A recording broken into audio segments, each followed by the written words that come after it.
Jednou z útočných posil se před nadcházející sezónou stal také Michal Poletín, pro kterého budou Piráti třetí štací v extralize.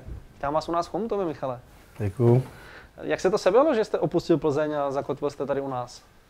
Tak sebělo se to tak, že jsem vlastně jenom smlouvu na rok v Plzni a pan Růžička mě projevil zájem, takže vlastně jsme se dohodli a zakotvil jsem tady v Chomutově.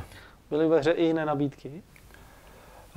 Nějaká nabídka byla, ale to bylo spíš ze začátku, pak vlastně byl ten zjevný zájem pana Růžičky, takže už jsme se dohodli tady v Chomutově. Je pro vás výhoda, že trenéra znáte z předešlého působení ve Slavii? Tak nějaká výhoda to do začátku být může, na druhou stranu je to o tvrdé práci, o tom, abych odváděl, co budou chtít trenéři a hlavně, aby se dařilo týmu, což je myslím to nejdůležitější. Na svůj věk máte s extraligou poměrně dost zkušeností. Co tedy můžou od vás fanoušci na ledě čekat? Tak především důraznou hru se budu snažit. I pod panem Růžičkou vlastně budu hrát levé křídlo, takže bránící křídlo, že dobrou defenzivu, do toho hodně tlak do brány. A pokusím se samozřejmě plnit pokyny trenérů, to už bude to nejdůležitější. Jaké jsou zatím první dojmy z chomutovského angažmá? Dojmy jsou zatím jenom pozitivní, tak vlastně máme první týden za sebou, bylo takový na rozkoukání, nějaký tréninky a my jsme se do toho dostali, připravili si věci a tenhle týden se začne dělat už víc herní systém a taktika.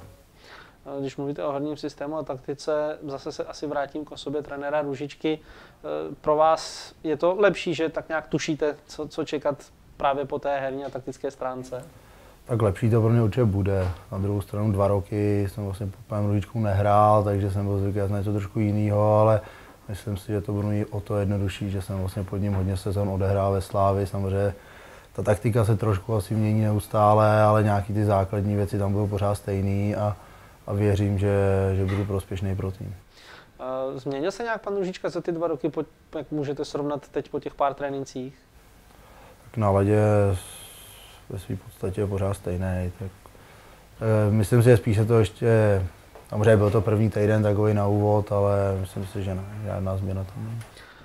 Vy jste podepsal smlouvu jako jeden z posledních. Co se přihodilo, že se to trošku táhlo? Tak vlastně já jsem probíhala teda komunikace s panem Růžičkou, pak proběhla nějaká ústní domluva a já jsem ještě dodělával státnice na vysoké škole bakalářský, takže jsem se věnoval té škole a ta smlouva se vlastně podepsala až potom. No. Sledoval jste nějak třeba po očku to dění okolo Chomutova? Tak člověk si o tom něco přečet v médiích, na druhou stranu jsem mluvil s panem Růžičkou, ten mi k tomu řekl to, co on věděl, takže jsem byl přesvědčený o tom, že ta extraliga tady bude a ve finále to tak dopadlo. A jak dopadly tedy státnice? Státnice dopadly naštěstí úspěšně, takže jsem uzavřel bakalářské studium a teď budu navazovat na inženýrském studium. Co studujete za školu a za obor? Studuju Českou zemědělskou univerzitu, doteď jsem studoval provoz a řízení myslivosti, ale vlastně to končí bakalářským studiem, takže přecházíme na stejné fakultě, ale lesní inženýrství. A jak dlouho se věnujete myslivosti? Protože předpokládám, že jste si to asi vybral, protože se o to zajímáte. Tak myslivosti se věnuju nějakých dneska 16 let, si myslím, někde kolem roku 2000 vlastně začal s myslivostí táta a ten mě k tomu přivedl. A co nějaký parádní úlovek, nějaká trofej? Pochlubíte se? Tak mám nějaké trofeje, jsem podařilo ulovit. Teď vlastně největší z poslední doby bylo předloni. Na křivoklátě se mi podařilo ulovit 11letého jelena, což dneska ve volnosti takhle starého jelena je docela vzácnost dojít, ulovit. Takže lovíte vlastně v lesích, kde se pohyboval v minulosti Karel IV. Přesně tak, hlavně v křivoklátských lesích, ještě jezdíme lovit taky do Brd.